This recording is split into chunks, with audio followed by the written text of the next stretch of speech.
So it's a daunting challenge to be the last speaker after 2.5 days of incredibly rich and varied conversations, and in particular, going after somebody from MIT Media Lab is a special challenge, because you have to rev yourself up to be at least 1.5 times quicker than anybody else. But I want, in a way, to take a step back, and I assume that there are people here who are not primarily sitting in labs creating new sorts of things. And what I want to point out in my talk is that regardless where we are situated in the great chain of being that we've heard about, we are all creating meanings and connections and forms of life. And I think that it would be, in a way, an abdication of humanness and connectedness to lose sight of the fact that meaning is being produced by all of us in whatever walk of life or whatever position we're situated in. So that is the point that I want to discuss by zooming back out from the lab and out from machines and out from cells back into society and into the societal forms of organization through which we give meaning to forms of life. So it's interesting that we've heard a lot about the words on the left. I mean, embryo, but then immediately jumping off into philosophical talk, metaphysics, sentience, consciousness, karma, pain, suffering. I was not talking to David Kong before he gave his talk, but he, in a sense, rattled off all of these words as part of his presentation. So less commonly heard are the ones that I, as a lawyer, deal with from day to day. So things about state and law and constitutions and governance and expertise, politics, equality, dignity, liberty, right to life, choice, and above all, the state. So although my colleague James, who just spoke, has attempted to bring some of these larger words back into the conversation, typically they have not been present. And I want to suggest that many of the things that we have been discussing actually flow fluidly between these discursive domains. They're not situated only in the metaphysical discourse, but they move over into the talk of law and constitutionalism. And hopefully we can, this convergence, this overlap is a domain in which I think we can pursue our discussions further as we look beyond this incredibly rich gathering. I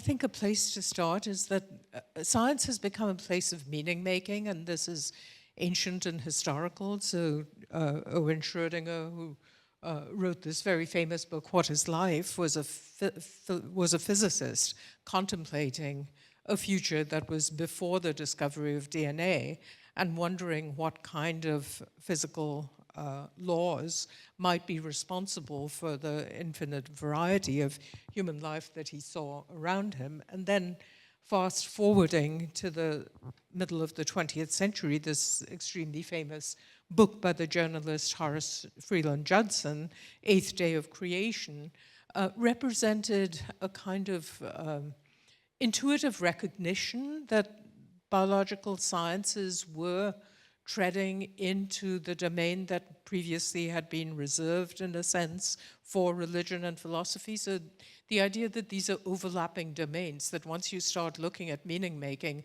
science is an agent of meaning making every bit as much as philosophy is, as religion is, and I would add to that, as law is and governance is. That is a recognition that I think has been there throughout. It's the sort of thing that I explore in my own shortish monograph, Can Science Make Sense of Life? And a place to begin is one that I think has not been represented quite as much on this stage as some other things. So what happens when you take all of the different kinds of reductionisms that we heard so brilliantly displayed and laid out in the talk that immediately preceded? What kinds of interventions are these? And I think it's well to remember that these are all interventions that at the end of the day land in forms of life that are already present in some sense. So the example that I want to carry forward and dwell on is the one that we heard much of late in the day yesterday, things to do with reproductive biology, and point out that many of the developments that we're talking about, whether in synthetic biology or in gene editing or whatever, are interventions into a foundational structure of social life, namely the family. So we've talked about particular technologies, such as freezing eggs, for instance, and embryos that we discussed yesterday. But this is all in relationship to questions about what is parentage. So it's all very well to ask, what entities have karma and what entities have sentience, but one could equally ask, in what ways is our ability to do things with the basic building blocks of life affecting the downstream structures, such as family, that we consider very important to society. So each of these different kinds of technologies, the production or the extraction or the donation of gametes or the production and storage of embryos or the making of clones or the derivation of stem cells or the inducing of stem cells and the three-parent embryo that we talked about yesterday as well. These are all, in some ways, re-representing the family in molecular terms, and that affects how we think about these relationships. And Professor Takahashi's talk yesterday was one that took the meaning-making inside the family and looked back at the technologies, and I want to suggest in a generic way that is something that that is a directionality, a change in the arrow of analysis that we ought to keep front and center in our own minds. So let's take something like the stem cell. We've seen some of these pictures going throughout the meeting, and they are incredibly reductionist, and yet we're all somehow supposed to recognize them. There's hardly a person in this room, I think, who wouldn't know that and be able to look it up in Google Images and know what that is. Side by side with that are these incredibly instrumental-looking cartoon renditions of the things that happen in the lab, and I think that all of you, again, are extremely familiar with this as textbook representations of how you do biology and how you produce those entities before. So, what is a blastocyst? We're most of us familiar with pictures that look like that. What we're less familiar with is the kind of meaning-making that comes out of society. So this is a cartoon produced from the American religious right, calling attention, in the image at any rate, at the possibility that the fetus may be actually saying a bedtime prayer. If embryonic stem cell research kills me before I wake, I pray the Lord my soul to take.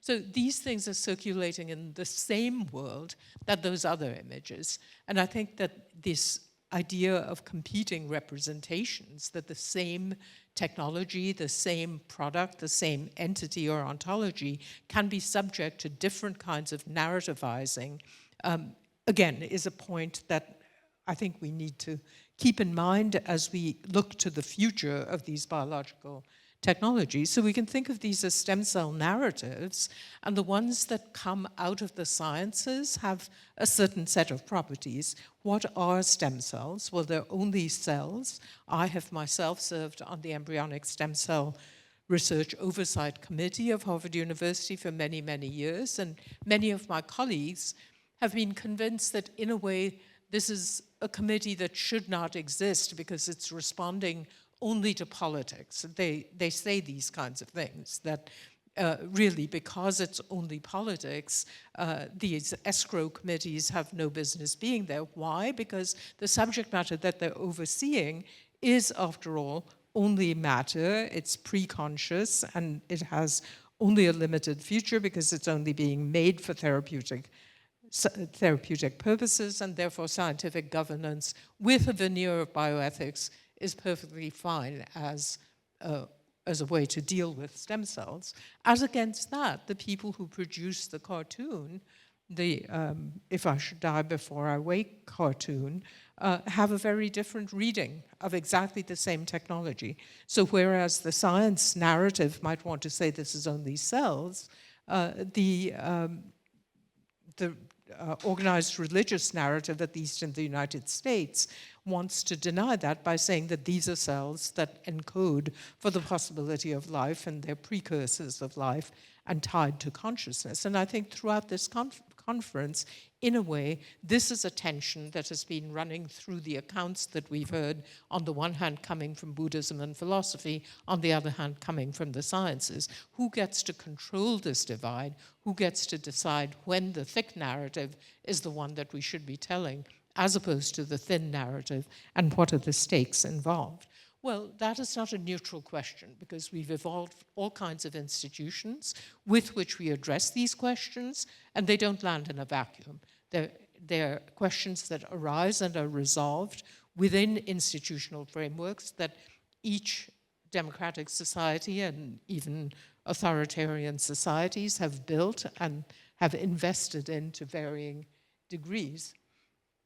So we can think about that as the constitutional structure of governing life against which many of these questions are raised and asked. And this is an image that Science Magazine made for an early piece of mine, and I'm using it with their permission and gratitude, but it's an illustration of a concept that I call bioconstitutionalism, the idea that what we do with life in the lab and in the sciences intersects at all points with ideas of life and the protection of life that we have developed in the legal processes that organize our society.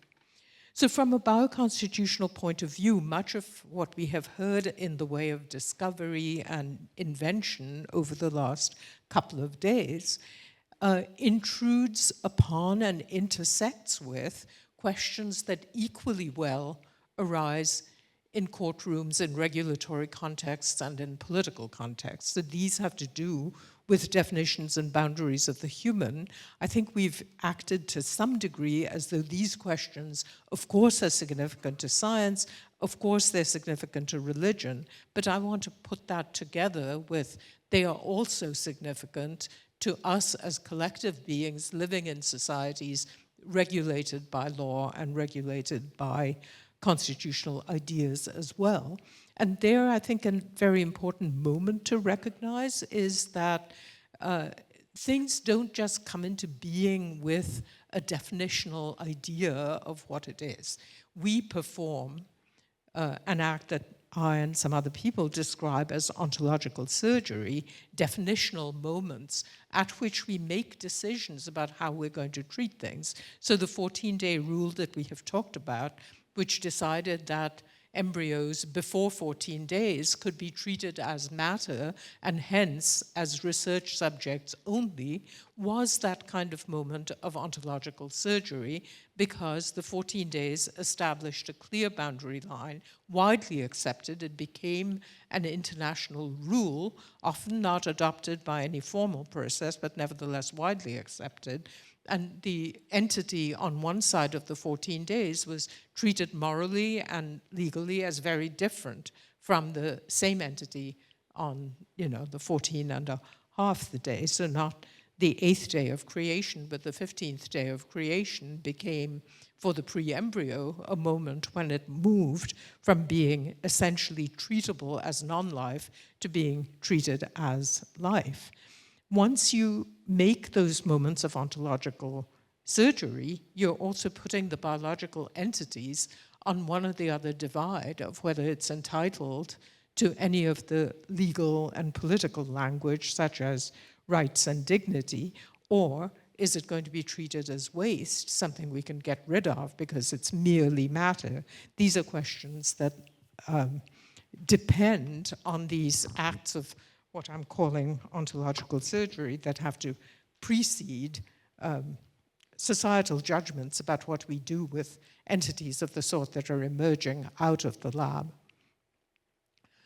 So in my own work, one thing I've been interested in is, do societies handle these questions the same way or not? And I fell into this almost by accident, because the very first research project I did was on the treatment of chemicals that are suspected of causing cancer, and I was doing a 4-country study, and all of my political scientist colleagues claimed that this was going to be a very boring study because, of course, the science says the same thing about whether chemicals are carcinogens or not, and therefore all Western industrial democracies would be regulating them in the same way. The discovery that this was not happening, that there were deep cross-cultural differences, is what led me down this research path. And it's become all the more interesting when I've juxtaposed looking at environmental matters cross-culturally and biological matters cross-culturally. So this is a very quick summary that I'll go into in a little bit more detail, suggesting that if you look at 3 countries that are otherwise very much the same on the surface, similar forms of government, similar kinds of social organization, the UK, Germany, and the US, the ways in which similar biological entities and phenomena are being treated for policy purposes differs across these societies. So let me dig into these 3 cases very quickly to give you a little bit more detail about what I mean.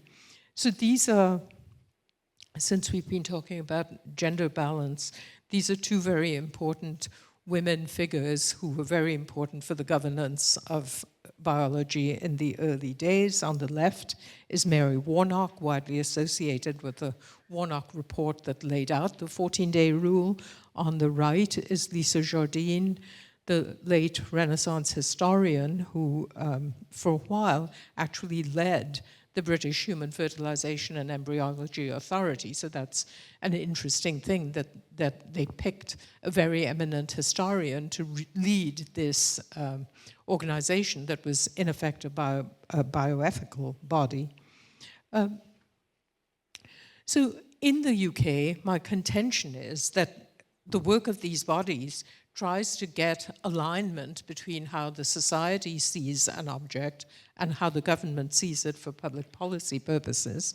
And so in doing research on Mary Warnock and the way in which the 14-day rule became public policy, I was interested to find this moment of convergence between what became a secular scientific rule of practice and a religious statement. So Warnock, defending her report in the House of Lords in 1988, referred to a prayer that, as an Anglican leader of a Cambridge college, she was used to hearing in her college chapel.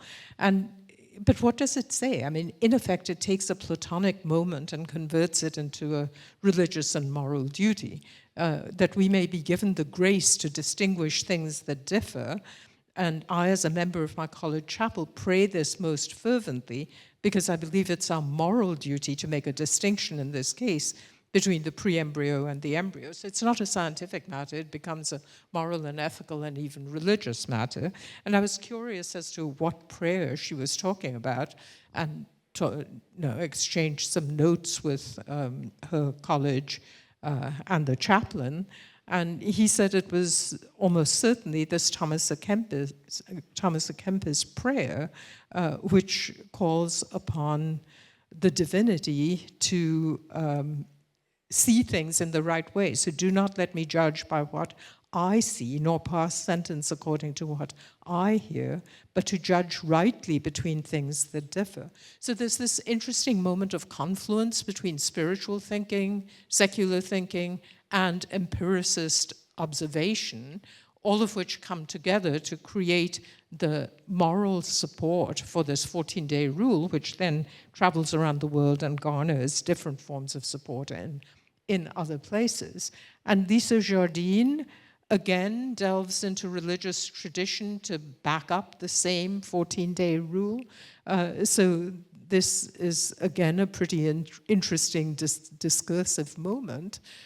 So she talks about all the religions of the book having post-14-day beginnings. I mean, so this is forging a kind of cross-cultural consensus within Britain.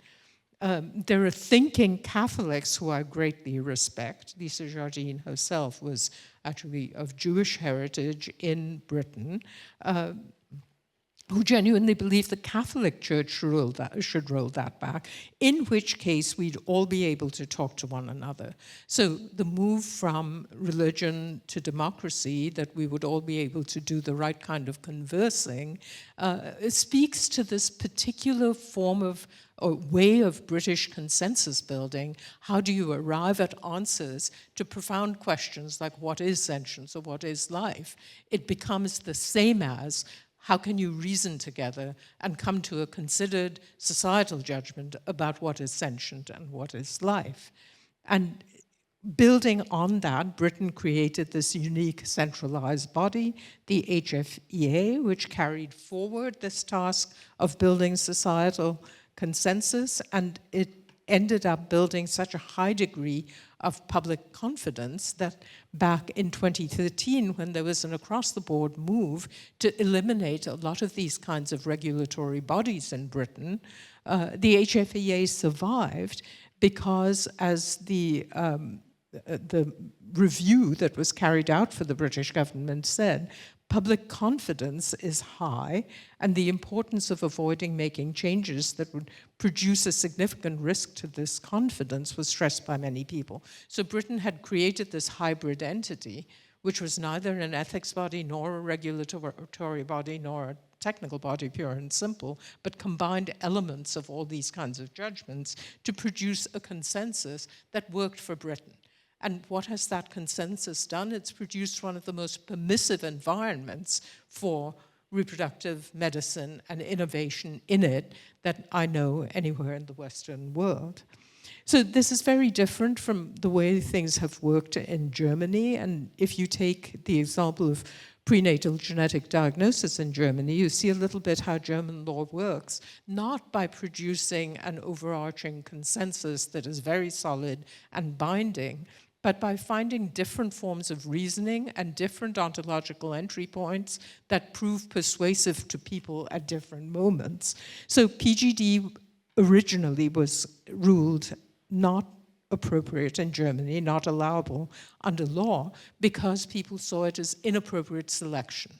So they thought that prenatal genetic diagnosis would result in the selection of some embryonic forms as deserving of life and others as not deserving of life. And exactly that form of selection in post-Holocaust Germany has been deemed to be morally questionable, and therefore you should not do it.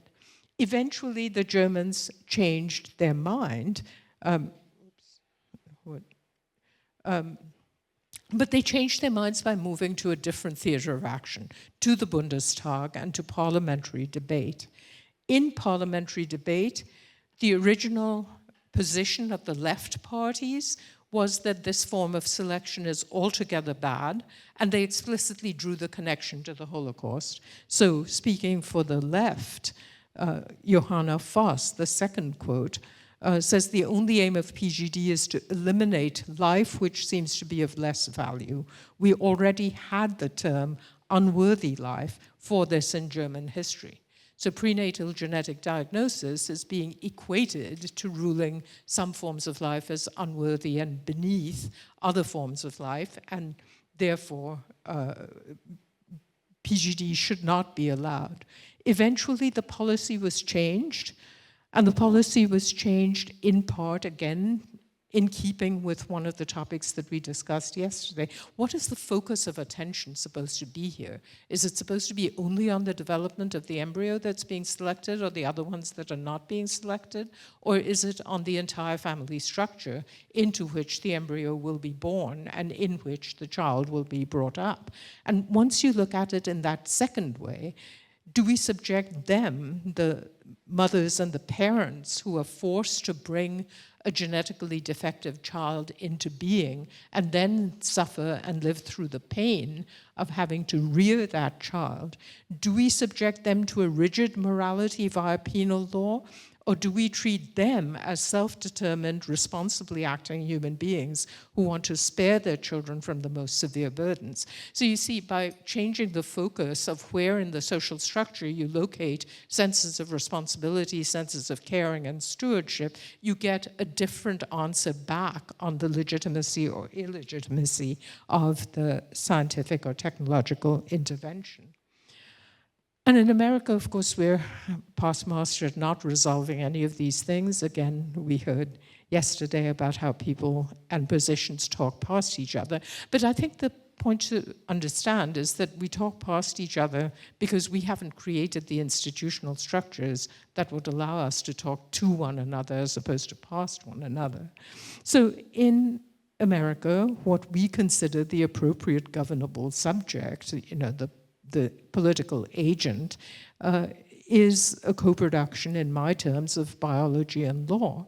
But in part, we do this by deciding where we want to leave somebody free and autonomous to make their own life choices, and where we want to have the regulatory state step in. So it's interesting, even from the standpoint of feminism, that there are certain dimensions of birth and reproduction, such as abortion and stem cells, that are regulated at the federal level, and other ones that deeply touch on the health of women and on their bodies, such as IVF, that are extremely unregulated. And it's interesting that all over Europe, when people talk about unregulated reproductive technologies, they use the metaphor, the Wild West. The Wild West is, in case you didn't know, the American Wild West. So America is seen as that frontier where no considerations about women's bodies, women's health, consequences for women get recognized in the IVF clinic, because this is purely a matter of personal choice. It's up to the individual families to go in and get treated however, and it's taken a very long time, decades, to get away from you can implant as many embryos as you feel like, to now there are guidelines. But even those guidelines are developed by professional societies and not by governmental regulation, because this is seen as a feature of the market. And where do we find articulations of this? Well, lawsuits.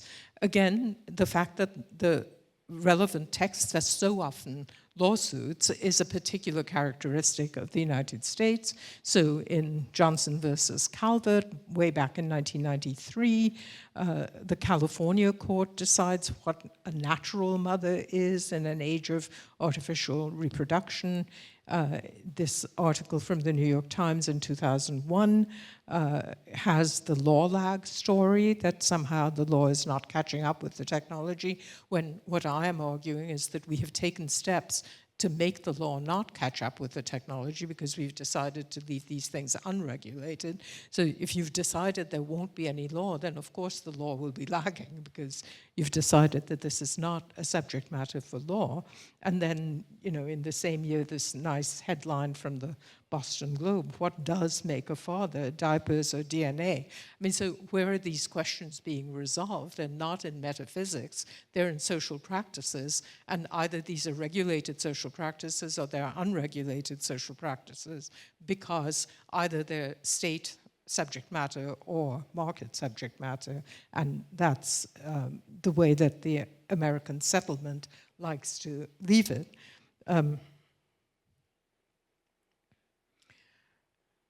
So, these are just some very specific wordings out of these legal cases. In Johnson versus Calvert, the question of naturalness of artificial birth becomes a question of intention. She who intended to bring about the birth of a child, that she intended to raise as her own, is the natural mother.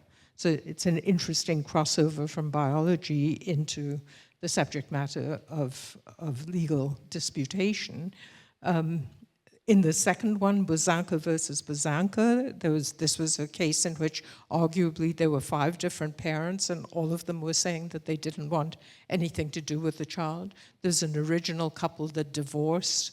There was the egg donor, the sperm donor, and the surrogate, so 5 different people, and all of them said that they were not interested in calling the child their own. So again, the court decides their initiating role as the intended parents. So it's the formation of the intention and nothing to do with the DNA or the hereditary material that ultimately decides how the technological intervention will fit together with the history of making families inside of this culture. And then this little known case in which the question was whether the wife in a couple who used surrogacy to create a child had the same rights to calling the child her own or different rights from the man. And an equal protection type of argument was made that there is a discrepancy between the way the woman is being treated and the man is being treated. And the court upheld that difference. Unlike the infertile husband, this infertile wife has no right to have her name placed on the birth certificate as the natural mother. So in this case, the surrogate mother is the only natural mother, and the only way that the woman can assert birth rights is via adoption. So to sum up then, we've spent a lot of time in the last couple of days talking about the first line of this, or the first couple of lines of this chart. What is life? What is the ontological claim? When is it not life? And when is it something else? And what I'm suggesting is that we read down the columns and find that in the constitutional traditions of different countries, these questions are addressed in different ways. So in the US, we care a lot about whether we define something as life or not, and is it destroying life or not, and is it preserving life or not, and in the end, it's the deprivation of life that matters. And as many, many critics of the American system have pointed out, we stop caring about that life as soon as it's born. We don't care whether it has shelter or a roof over its head or health care, and it's just, is it born or is it not born? And this is very different from the settlements that are reached in these other countries through very different forms of governance. So some quick conclusions. Science is not merely materialist. That's a point that's been made over and over. But why not? Because the things that are being brought into being, into existence by science and technology are intervening in forms of life that are long-standing, profoundly governed and ethically ordered in various ways. Therefore, the ontological questions are always also normative questions that have to do with social relationships, with agency and subjectivity and moral status. The what is life question then becomes inseparable from questions about what is life for, and meaning is co-produced by science, by spiritual traditions, and constitutional law. So then that puts the conversation about Buddhism in a slightly different light. So not what is sentience and who is sentient, and what is life, but how do Buddhist ideas mesh or do not mesh with ideas from other traditions, and where are there tensions within Buddhism itself? Not are particular entities sentient, do they suffer, do they feel pain, but how does it matter whether we treat them as if they do?